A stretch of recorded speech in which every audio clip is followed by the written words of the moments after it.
Ne t'avance pas avant le temps de Dieu. Dans l'enseignement précédent, nous avons vu que Dieu se souvint de Noé, que les eaux commencèrent à diminuer et que l'arche trouva du repos sous sa volonté. Maintenant, nous continuons avec Genèse chapitre 8, versets 6 à 12. L'Écriture dit « Au bout de 40 jours, Noé ouvrit la fenêtre qu'il avait faite à l'arche, et il lâcha le corbeau, qui sortit, allant et revenant, jusqu'à ce que les eaux fussent séchées sur la terre. Il lâcha aussi la colombe pour voir si les eaux s'étaient retirées de la face de la terre. Mais la colombe ne trouva pas où poser la plante de son pied, et elle revint à lui dans l'arche, car les eaux étaient encore sur la face de toute la terre. Alors il étendit la main, la prit, et la fit rentrer auprès de lui dans l'arche. Il attendit encore 7 autres jours, et il lâcha de nouveau la colombe hors de l'arche. La colombe revint à lui sur le soir, et voici, une feuille d'olivier fraîche était dans son bec. Et Noé comprit que les eaux s'étaient retirées de la terre. Il attendit encore 7 autres jours, et il lâcha la colombe, qui ne revint plus à lui.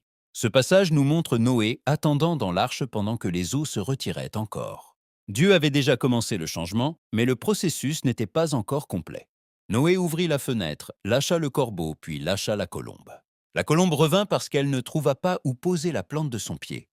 Il n'y avait pas encore de lieu ferme pour se reposer. Alors Noé étendit la main, la prit et la fit rentrer avec lui dans l'arche. Cette scène montre le soin, la patience et le discernement. Puis il attendit encore 7 jours. La colombe revint avec une feuille d'olivier dans son bec. Cette feuille était un signe de vie sur la terre, mais ce n'était pas encore l'ordre de sortir. Noé comprit que les eaux se retiraient, et pourtant il attendit encore 7 jours. Il ne s'avança pas avant le temps de Dieu. Cette parole nous enseigne qu'il y a des processus où Dieu agit déjà, les eaux baissent déjà, et des signes de vie commencent à apparaître, mais le cœur doit attendre que le temps de Dieu soit complet. Le signe encourage, mais il ne remplace pas la direction de Dieu. La vraie foi ne bouge pas par désespoir. Elle attend, discerne et demeure sous la volonté du Seigneur. Es-tu prêt à attendre le temps de Dieu? Écris dans les commentaires.